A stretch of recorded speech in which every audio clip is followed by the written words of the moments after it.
Um, so I know that it might have been in the 90s or the early 2000s. There was this whole thing with the HMOs and the quality of care that Right. patients are getting. Do patients still get quality care, or are they just do they get 5 minutes like customers? You know, the doctor has to go Okay. to this room and this room and this room and this room. Depends upon the practice that you are are in, and it depends upon the practitioner that you're seeing. Yeah. Okay. There are certain practitioners who like to churn. There are other of us who believe that quality medicine is not churning. Yes, we may not make as much money, but we will see the patient. They will get our attention. We will get listened to. And we, as a patient, will feel that because our provider listened to us and our provider showed care, then we will try to do what is necessary or what our provider is advising us. As I told you, I teach students, be they nurse practitioners, PAs, medical students sometimes, and even residents. And one of my aspects of the first time that they're rotating with me is, okay, you're going to be taught how to respect the patient, which means you develop a bond with the patient by giving them respect. We were talking, one of my colleagues and I were talking before I came home, and I told that pediatrician, I said, yeah, the reason why my patients like me, because I already tell them when they're being very humble to me, I tell them, excuse me, the only one you have to be humble to, and the only one that you have to not agree with is the maker above. I said, because I am human just as you. And hence, you can agree to disagree with me, but if I'm really strong about an issue, I will voice my strength. But if you want to push back and you want to do it your way, I will try your way. Now, if it's going to, how can I say, jeopardize my license and my ability to practice, I will stand my ground and let you know that, you know what, you and I disagree, and I agree to disagree with you, but you have an option. There's other people out there that may agree with you, and if you don't want to come back and see me, it's Okay. fine. Okay. Okay. So the last one, in terms of a career in the future of medicine, uh, as years goes on, will we still need more and more doctors? I mean, even with technology, will there always be a need? There will always be a need for physicians. Mm-hmm. If I am not mistaken, what's interesting is I think over 50% of the physicians that are now practicing in the United States are over age 60. Wow. So there is going to be a shortage. Okay. And the reason why you need the physicians is we won't have the tricor like they have on Star Trek or other little things for many, many, many, many years. You're still going to need that interpretation data, and you're still going to need that human interaction to get things across, Right. to decipher what is right and what is wrong. Because the machine says one thing doesn't always mean that it's totally correct. You still have to take what the machine gives you and say, these are the variables that I have to deal with. Let me see if this is correct versus this versus this. Because there may be other evidence that the machine does not know. Now, what's nice about the situation is that the machines are collecting all these data so that the variables become small or they narrow down. giving you more of a definitive option with your diagnosis and then even treatment. Okay. So I don't know whether you know this, but I have to put this in. My grandson has a rare disease called IPEX. He's the second or third child in the U.S. There are other people, other children who have had this, and he's only 9 months of age. There are other people who have had this disorder that's very rare. And they're even saying, this is an example of data going in to give you a narrowing down.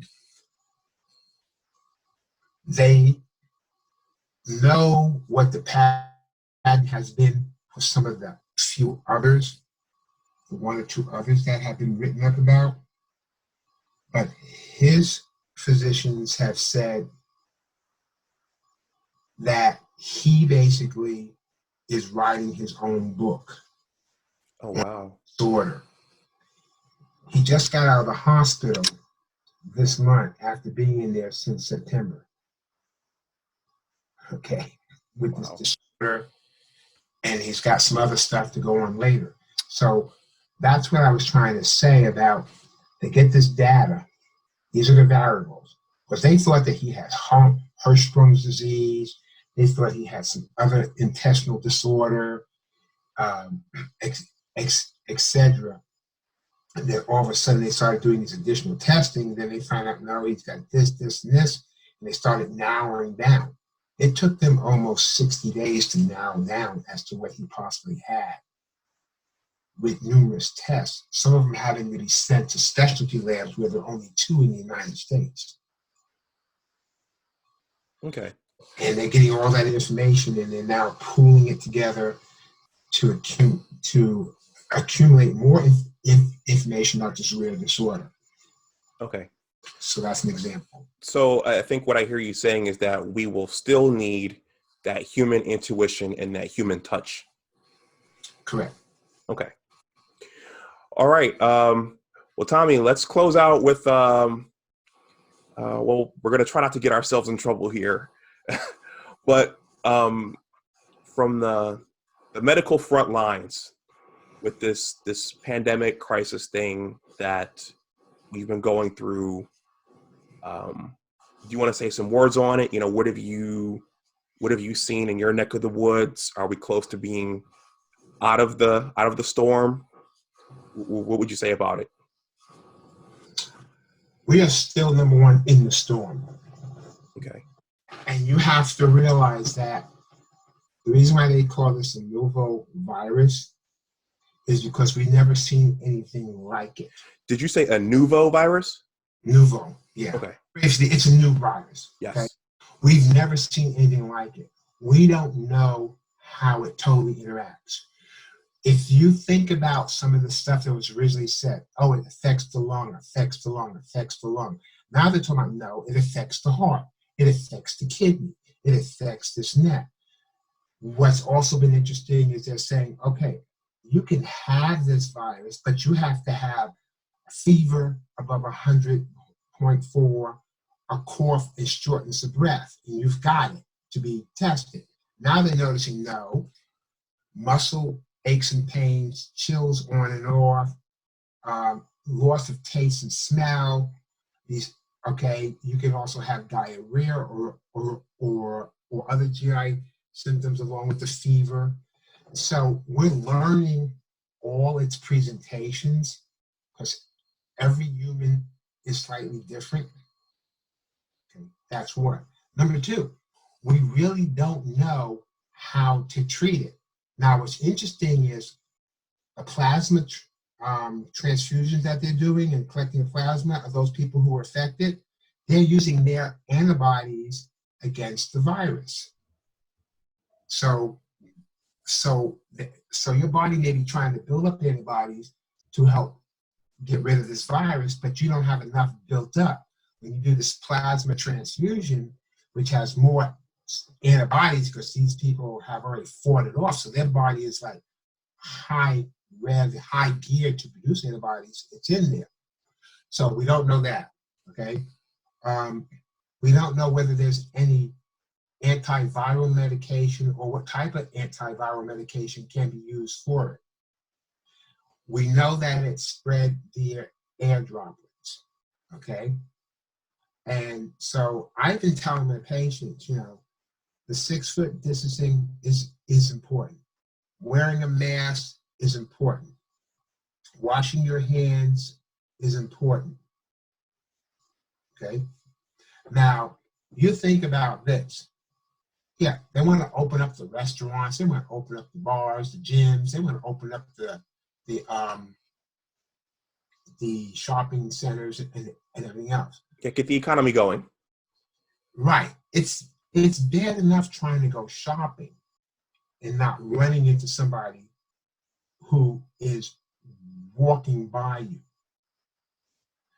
versus you're in an environment in these shops that they're talking about where people may cough, sneeze, you don't know. It's not like we have an air filtration system that's going to suck all the air out with the virus in all these environments. You don't know who sat in that barber's chair before you, where they had gloves on. You don't know who picked up that piece of clothing at the boutique before you, where it can last. Because there is on the internet an article as to how long it lasts on different surfaces. Okay, that's the time they tell you, use the Clorox wipes. Simple Green ain't going to work. Odabin may. Lysol does work. Clorox water does work. But Pine Sol, Simple Green, Fabiosa, that ain't cutting this virus. Okay? You need something that's virucidal. And Clorox, Lysol does. I don't know whether, I know Odabin claims to be virucidal, but hey, you bring that on. You make your wife, you use it, you use a mask, you use gloves if you need to. When you go shopping, grab that Clorox wipe that they have or sanitizer. Wipe down the handle of the cart, I love the way Dr. Sanjay Gupta says, take the bag that you have, bring it in, and wipe off your groceries before you put it away. It's a clean area and it's a dirty area. Dirty area is where your bag with groceries at. Wipe off your groceries before you put it away. Medical people who are working, and I give my prompts, even though I am in the medical field, I'm in an office. I'm not an EMT, and I don't work the emergency room. That's where I give my prompts, because they're the first liners. They're truly the first liners.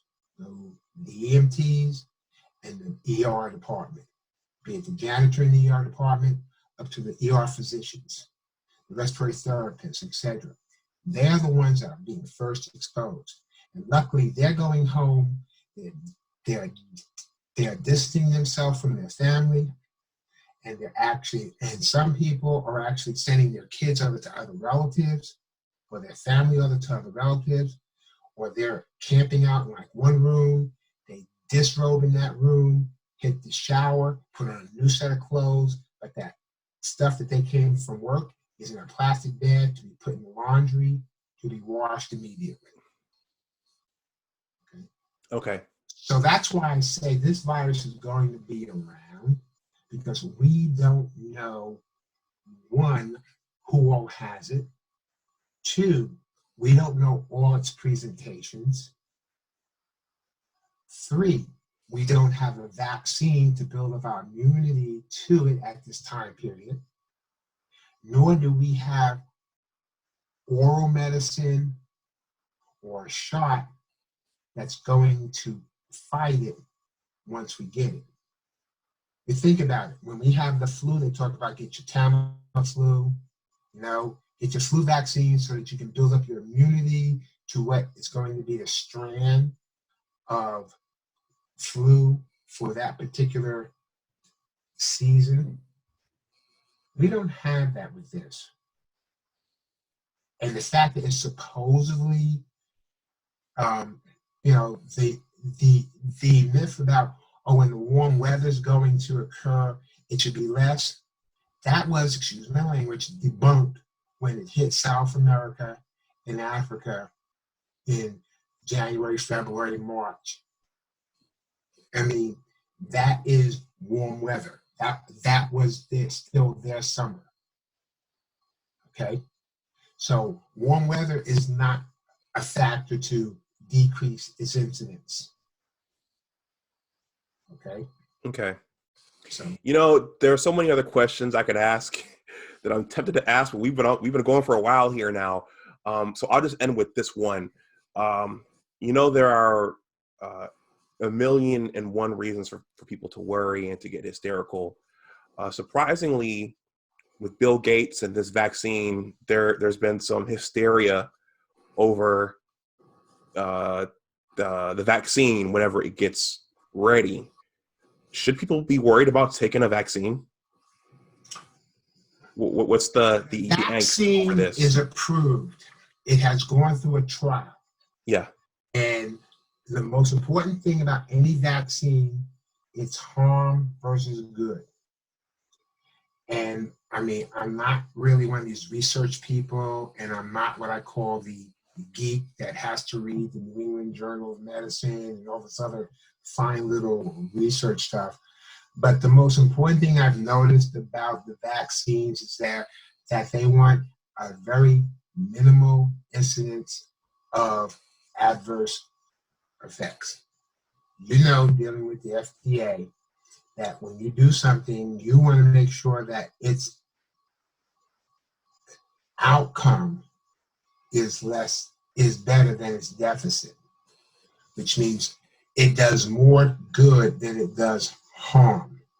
And even if it does start to do harm, it's pulled off the shelf and it's reevaluated, or it develops black label on it to say that this is what it is not to be used at all. So with that said, again, the vaccine is going to take a while to come out because there's going to be experiments with, other than animal experiments, there are going to be trials with humans to see what the adverse effect is. And again, what do we have to worry about? We have to worry about the fact that we are genetically the same, but not genetically the same. Okay.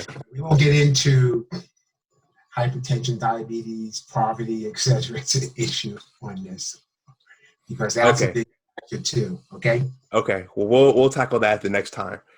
Well, Dr. Strain, it's been a pleasure.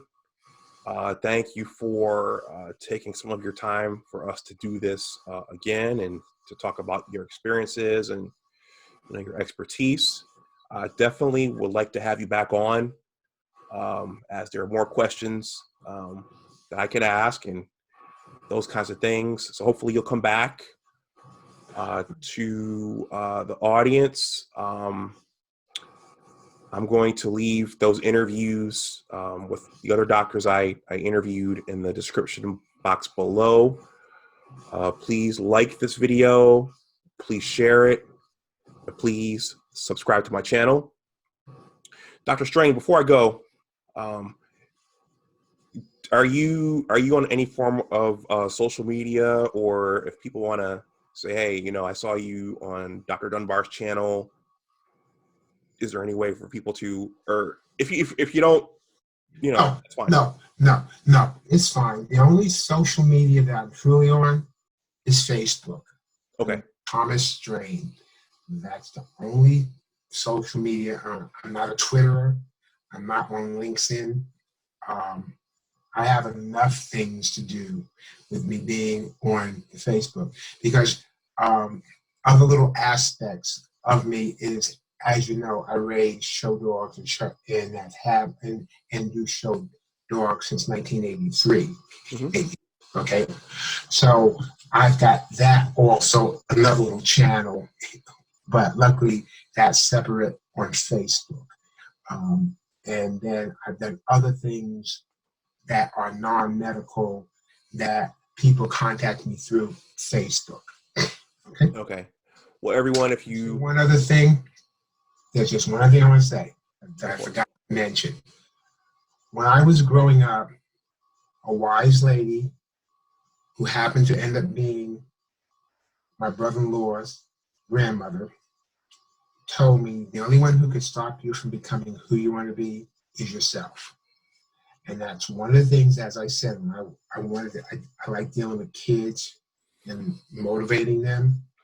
And in my office, when I start asking them fifth grade what they want to do, etc., I implant that thought into their brains that the only way I can stop them achieving where they want to go is themselves. Because God has given us the hands and the minds to do what we need to do to achieve. Okay. Yeah. Okay. So we'll thank you, Tommy, and those are very You're profound welcome. words. You are. And we You're will welcome we'll end this there. Dr. Dunbar. So if anyone tries to friend my cousin on Facebook, don't harass him. Keep it professional. Don't. So in any case, so we'll end there. So everyone, please like this video. Please share it, and please subscribe to my channel. And as always, remember that your attitude determines your altitude. Take care, and I will talk to you the next time. Bye-bye.